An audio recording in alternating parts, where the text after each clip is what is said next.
You know what nobody talks about when they show you how to save money on chicken feed? The real reason store-bought grain is so cheap, and it has nothing to do with efficiency or scale.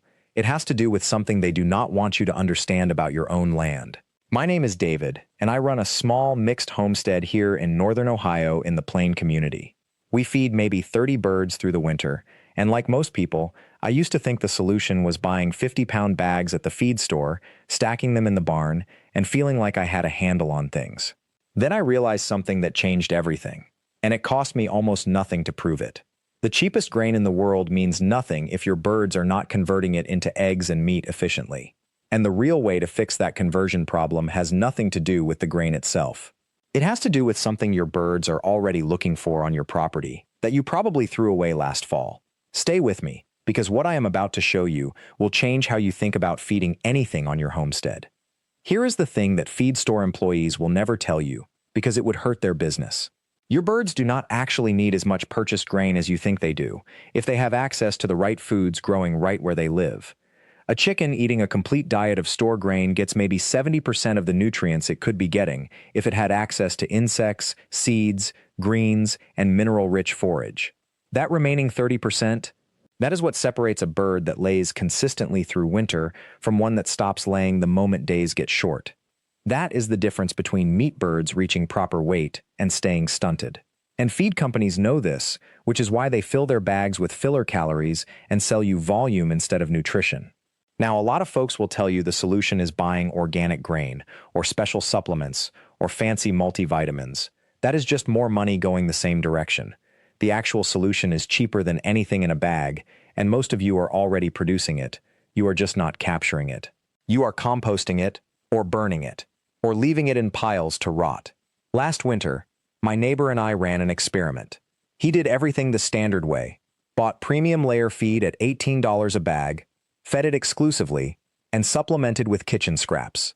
I did something different.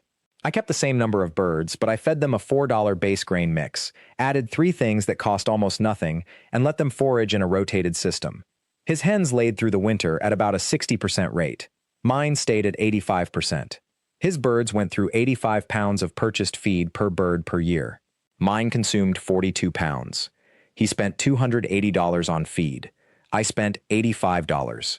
But here is the part that matters more than the money. His birds needed medication twice for intestinal issues. Mine never got sick. His flock showed stress when the mercury dropped. My birds looked healthier in January than they did in July. The difference was not in the grain. The difference was in everything else I fed them that cost me $0 because I was about to throw it away anyway. Most homesteaders have no idea how much nutritional gold they are leaving on the ground every single fall. The vegetable garden stops producing. You clean it out. Squash vines go to the compost. Tomato stems hit the burn pile. Lettuce that bolts gets pulled and tossed. Beet tops that won't store get forgotten. Root vegetables with damage that you cannot eat go in the trash. In our area alone, a household with even a modest quarter-acre garden throws away somewhere between 200 and 300 pounds of perfectly good plant material every year that is still fully nutritious and that chickens and ducks and even rabbits will eat with incredible enthusiasm. If you composted all of it, you would have premium garden fertilizer by spring. If you stored it right, you could feed it to your birds through winter. If you let your birds have access to it as it breaks down, you get both, plus something else that nobody factors in. You get the insect population that colonizes that organic matter. Those insects are moving calories from that waste directly into your birds without you ever buying a single bag of cricket supplement or mealworm treat. They are free protein engineering themselves into your flock. Let me be specific about what we capture and what we do not. In the fall, after the main harvest, everything that did not store goes into a long raised bin made from old pallets. We are talking garden waste only. No meat, no dairy, no diseased plant material. Squash that split. Tomatoes that cracked. Bean vines. Corn stalks that have already been picked. Lettuce that went to seed. The works. We also add fallen leaves and grass clippings if we have them, and here is the key most people miss. We add sawdust from the barn if we keep horses or goats. That carbon to nitrogen ratio is crucial, and it is why most compost piles never heat up properly. We layer it, Let it sit for about 3 weeks, and by early November, it is already breaking down enough that beetles and larvae and other arthropods have moved in. Then we move our portable chicken run over the top of it. The birds do the work. They scratch, they turn, they eat, and within 6 weeks, that 200-pound pile of waste is half the size, and your birds have had access to free, high-protein forage every single day. The waste they do not eat becomes premium compost. The insect protein they consumed becomes eggs. Everything else becomes manure that goes back on the garden. That is a cycle. That is not a hack. That is not a workaround. That is how farming actually works, when you stop thinking in terms of purchased inputs and start thinking in terms of systems.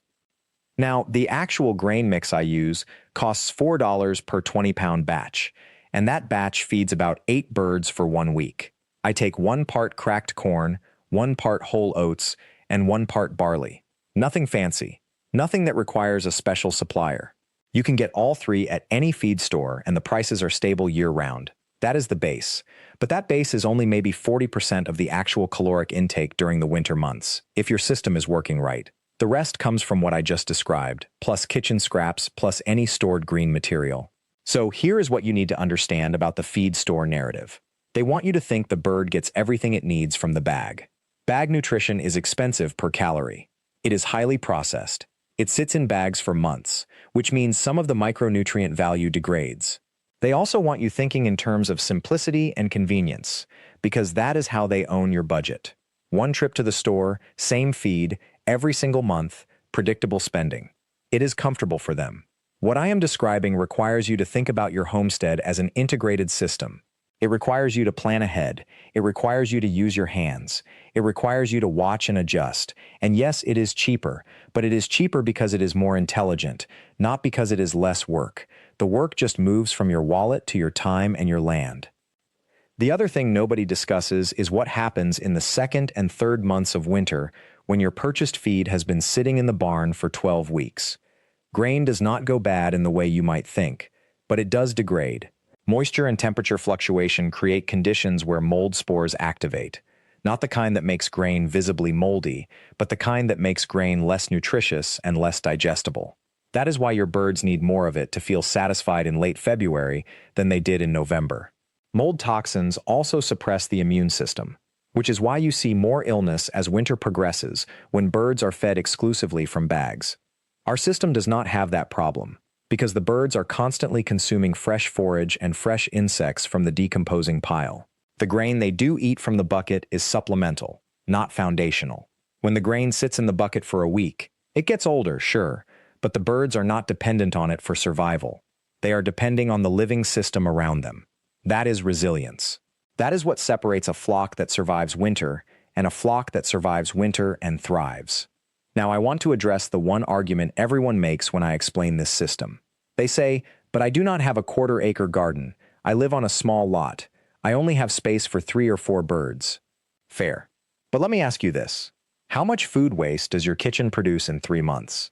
In a family of 4, it is easily 30–40 pounds of vegetable scraps, fruit ends, grain remnants, eggshells, bones without meat. That waste is already yours. You are already producing it. You are just throwing it away. A single chicken will eat half of that, turn it into egg, and eliminate your need to buy $15 of layer feed that same month. 3 birds eating from that same waste stream eliminate $45 of annual feed cost, and they do it using something you were destroying anyway.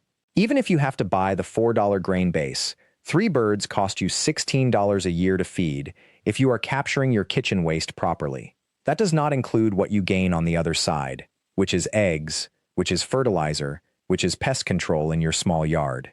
A single chicken eating grasshoppers and beetles around a suburban lot eliminates pesticide spraying. That alone is worth $30 a year in products you will not buy. Now let me show you something that most homesteaders miss entirely. That compost pile we just built, that waste stream we are capturing, it is not just feeding your animals. It is building something far more valuable underneath. Garden soil.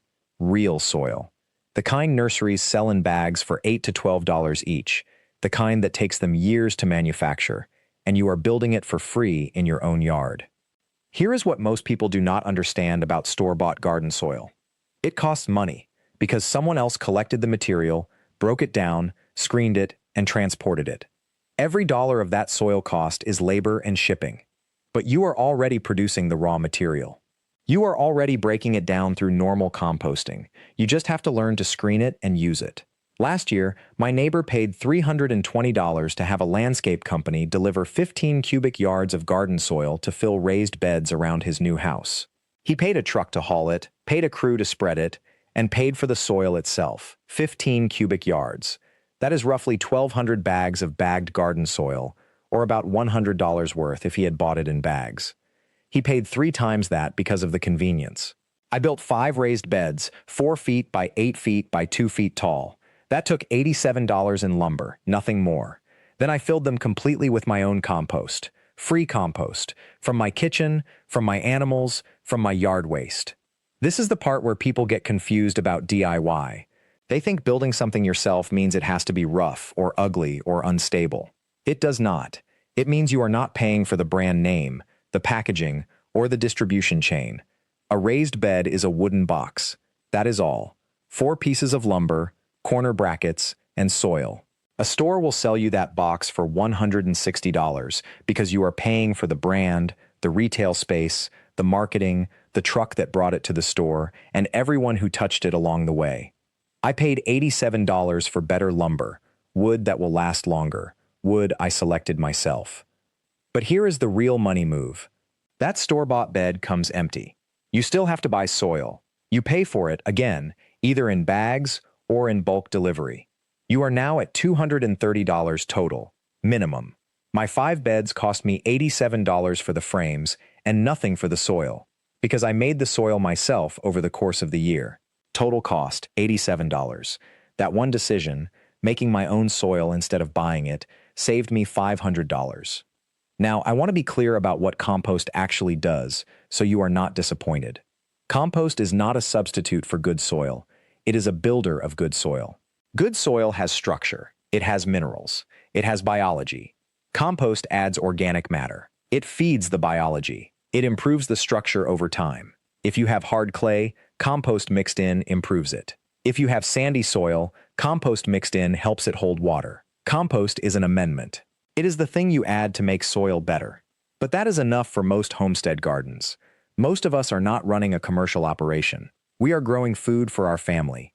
A garden bed filled with 2 years of composted kitchen waste and animal bedding will grow vegetables just fine. Here is how you actually build your compost pile, so it becomes usable compost and not just a smelly pile that sits for 3 years. You need brown material and green material. Browns are carbon, greens are nitrogen. A compost pile that is all greens will rot and smell bad. A compost pile that is all browns will barely break down at all. You need both. Browns are dried leaves, straw, shredded paper, cardboard, wood chips. Greens are grass clippings, kitchen scraps, manure, green plants. The ratio that works is roughly 3 parts brown to 1 part green. This is not a law. This is a guideline. If you layer correctly and turn it, you will get finished compost in 8 to 12 weeks. If you just pile it up and leave it, you will get compost in about 2 years. I am going to give you the exact setup I use because it actually works, and it does not cost anything if you have the materials already. 2 wooden pallets laid flat, side by side. 2 pallets stood on edge creating sides. 2 pallets creating the back. No nails, no fasteners, just gravity and the weight of the material holding it together. I leave the front completely open so I can pull finished compost out and add new material in.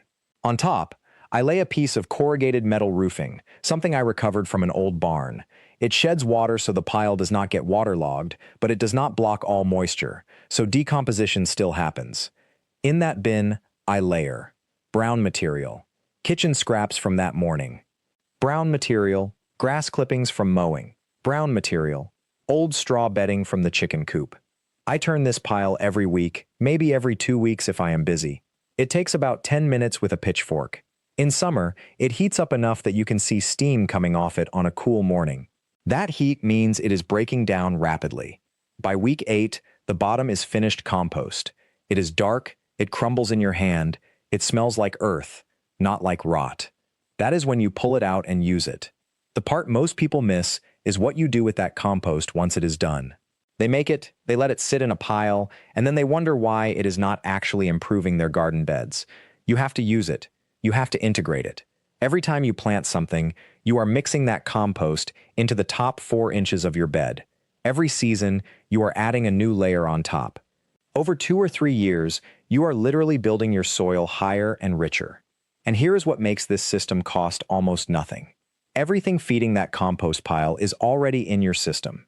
Your kitchen scraps, your yard waste, if you have animals, their bedding, all of that would go to the landfill anyway. You are not buying any of it. You are not paying for it. You are converting it into something that would cost hundreds of dollars to buy. A single year of properly managed compost can fill a 5 by 8 foot bed to a depth of 2 feet.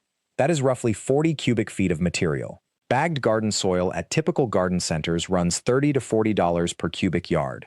A cubic yard is 27 cubic feet, so 40 cubic feet is roughly 1.5 cubic yards. At garden center prices, that is $60 to $90 worth of material. You made it from garbage. This is the fundamental shift in how homesteading actually works. It is not about being primitive or rejecting everything modern. It is about recognizing what already exists in your system, what you are already producing, and converting it into value instead of into waste. Your kitchen produces waste. Your yard produces waste. Your animals produce waste. All of it is convertible. Compost, fertilizer, animal feed, heating fuel if you have wood, building material if you know how to look at it. The average American household throws away 250 pounds of food waste per year. Per household, a family of 5 throws away 1,250 pounds. If you are paying the landfill to remove that through your garbage bill, you are paying them to haul away raw fertilizer. You are paying them to haul away the future fertility of your own garden. But if you keep it, if you compost it properly, you eliminate the need to buy fertilizer. You eliminate some of the need to buy soil. You eliminate some of the cost of feeding animals if you have them. One stream of waste becomes 3 or 4 different sources of income or savings. This is what I meant earlier when I said that a truly low-cost homestead is not about doing without. It is about paying attention. It is about making connections. Most people see their kitchen waste and their garden soil as completely separate things. One is a problem to be solved. The other is something you buy. A homesteader sees them as the same thing, just in different states. One you have not converted yet. And once you start seeing your property this way, you start seeing money everywhere. That brush pile in the corner of your lot is not a mess. It is free mulch and free habitat for the insects that eat the pests that would damage your vegetables. That stack of old lumber behind the barn is not junk. It is material for raised beds, garden markers, fence repair. That shallow depression in your yard where water pools after rain is not a problem. It is a natural place for a swale that captures water, reduces runoff, and feeds your garden during dry spells. None of that requires money. All of it requires attention and understanding. This is the work, not the building, the thinking, the designing your system so that waste becomes input, so that output from one part feeds input to another, so that the money stays in your pocket because you are not buying solutions you can make yourself from material you already have. And I know this sounds abstract when I am talking about it. So let me show you one more concrete example that ties all of this together. A single project that demonstrates every principle we have talked about. A system I built for less than $60 that now produces free fertilizer, free animal feed, free water conservation, and free pest control simultaneously. It is called a swale planter. It is a raised bed built in a low spot of your property that collects water, grows vegetables, feeds animals, and produces compost. All in one place. All with materials that cost next to nothing. Here is what you need. Scrap wood from anywhere. A demolition site, a fallen tree, pallets, fence posts nobody wants. A piece of landscape fabric, $8 at any hardware store. A shovel you already have. That is it. The labor is an afternoon. The cost is under $20 if you count the fabric. $0 if you salvage everything. You dig a gentle trench in a low spot of your yard. A swale. You line it with that fabric so water pools there instead of running off. You build a simple raised box on top using the scrap wood. You fill it with whatever soil you have, plant whatever grows in your zone. Now here is where the system gets intelligent. That pooled water underneath the fabric feeds the roots. Your plants grow. As they grow, leaves drop. Kitchen scraps you throw on top break down. Animals, chickens, rabbits, goats, come eat the vegetation you are done with. Their manure falls into the system. Insects move in. Worms colonize the decomposing matter. Within 2 months, you have created an ecosystem that produces 4 things at once. First, vegetables for your table. Second, livestock feed from the greens you do not harvest. Third, premium compost from the breakdown of all that organic matter, which you can harvest and sell or use elsewhere on your land. Fourth, a pest control system, because the insects living there attract toads and beneficial predators that hunt the things destroying your crops. And I want you to understand something important about this. You did not engineer this. You did not install expensive technology. You did not call anyone. You created the conditions for natural systems to work. You got out of the way and let biology do the job it has done for 10,000 years. This is the foundation of everything that works on a homestead. Not complexity. Simplicity that respects how the world actually operates. So let me wrap this up because I know I have given you a lot to think about.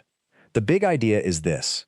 Stop looking at your homestead as a series of separate problems that each need a separate solution. Start looking at it as a network. Every decision you make ripples outward.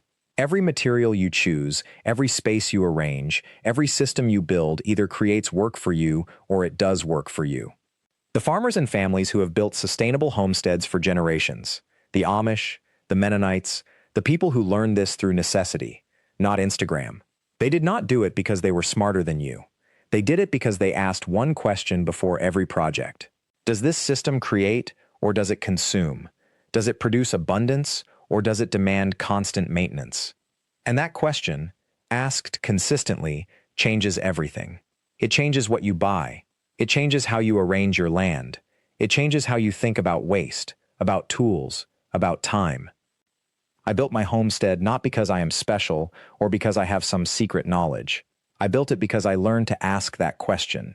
And now, everything I do costs less money, requires less labor, and produces more abundance than when I was trying to solve each problem in isolation. If you want a guide that walks through exactly how to apply these principles to your own property, the specific systems that work in different climates, the exact layout that minimizes work, the step-by-step projects you can start this week with materials you already have, I put all of that into a guide called The Productive Homestead Blueprint. It has the 37 systems that turn my land from a money pit into a money maker. The link is below.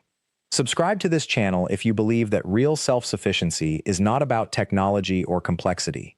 It is about understanding how systems work and making them work for you instead of against you. Hit that bell so you do not miss when we build the next system together. Thank you for watching. See you on the next build. End of script.